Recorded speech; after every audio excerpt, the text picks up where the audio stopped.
Baik, hari ketiga mesyuarat khas penggal ketiga Parlimen ke-14 selesai jam kira-kira 5.45 petang tadi dengan tumpuan terarah kepada penerangan daripada Menteri Sains, Teknologi dan Inovasi berkenaan dengan program vaksinasi. Dan pastinya isu vaksinasi ini menimbulkan pelbagai bentuk persoalan.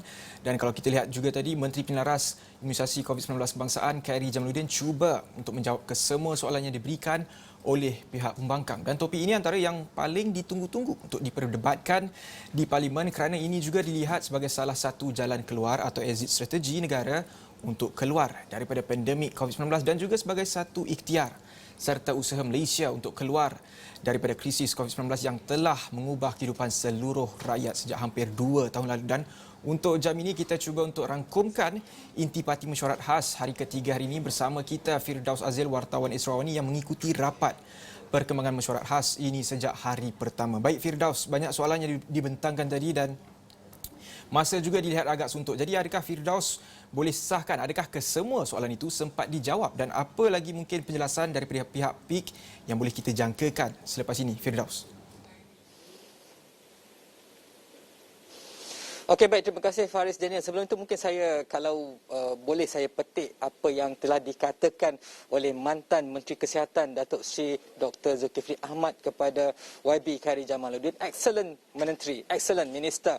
Ini yang disebutkan kerana kalau mengikutkan sudah 3 hari mesyuarat khas ini berlangsung. Hari ini saya kira paling tenang, tidak ada sebarang provokasi dan sebagainya. Walaupun kita tahu niat ahli-ahli pembangkang adalah untuk menyampaikan ataupun menyuarakan pandangan mereka masing-masing berhubung dengan pelan pelaksanaan PPN ataupun COVID ataupun dan juga JKJAV ataupun pelan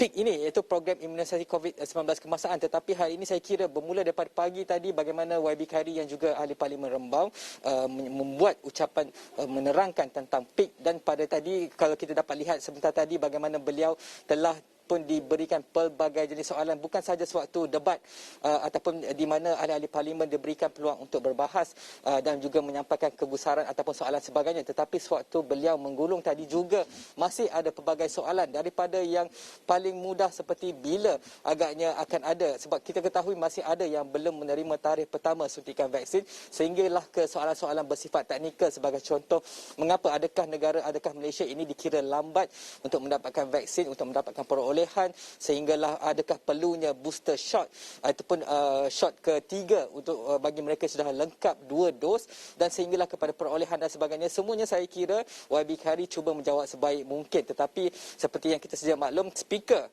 Datuk Azhar Aziz Harun agak tegas dalam memastikan masa diikuti betul-betul. Kalau dia kata 5.30 tamat, kalau dia start pukul 10, 10. Jadi itu saya kira banyak lagi persoalan yang cuba dijawab, tidak sempat jawab seperti yang Speaker sebutkan, diberi masa 10 hari untuk Menteri Khairy Jamaluddin menjawab secara bertulis.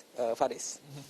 Dan juga Firdaus tadi Speaker Dewan Rakyat Datuk Azizan Harun ada mengesahkan bahawa terdapat 4 lagi kes positif COVID-19 melibatkan kawasan di Parlimen dan itu juga sewaktu mempengerusikan mesyuarat khas penggal ketiga tadi dan beliau berkata atas sebab itu beliau cuba menghadkan tempoh berbahas sehingga 5.30 ataupun 5.45 petang sahaja. Dan jadi adakah isu pelanjutan masa ini Firdaus lihat akan dibangkitkan setiap hari kerana kalau kita lihat ada baki dalam masa 2 hari lagi untuk mereka bersidang dan pastinya anjakan masa itu akan disentiasa dibangkitkan. Apa pendapat Firdaus mengenai perkara itu? Okey, sudah 3 hari mesyuarat khas ini berlangsung dan setiap kali itu juga kita dapat lihat Speaker agak tegas dalam memastikan mesyuarat habis ataupun selewat-lewatnya hanya 15 ke 20 minit saja dibenarkan lanjutan itu. Kerana seperti yang Speaker maklumkan dalam Dewan sebelah awal hari ini yang mana kalau mengikut apa yang telah dicadangkan oleh Ketua Pengarah Kesihatan Tan Sri Dr. Nur Hisham Abdul Wahab, sepatutnya mesyuarat ini setiap hari habis pada pukul 2 petang sahaja kerana kawasan parlimen ini dikira agak berisiko tinggi. Ini berdasarkan terhadap keputusan ujian saringan telah pun diambil. Malah hari ini bertambah lagi 4 lagi kes, kalau yang terbaru 4 lagi kes dicatatkan daripada saya tak boleh lah nak kata kluster, tetapi pada kami media itu dah kira macam kluster jugalah. Tetapi kalau mengikutkan tetapan yang telah ditentukan oleh Speaker, saya kira esok hari keempat dan juga Isnin depan hari terakhir akan tetap mengikut masa sama. Tidak akan ada lanjutan melebihi sampai pukul 6.30 ke atas. Saya tak kira akan begitu, Faris.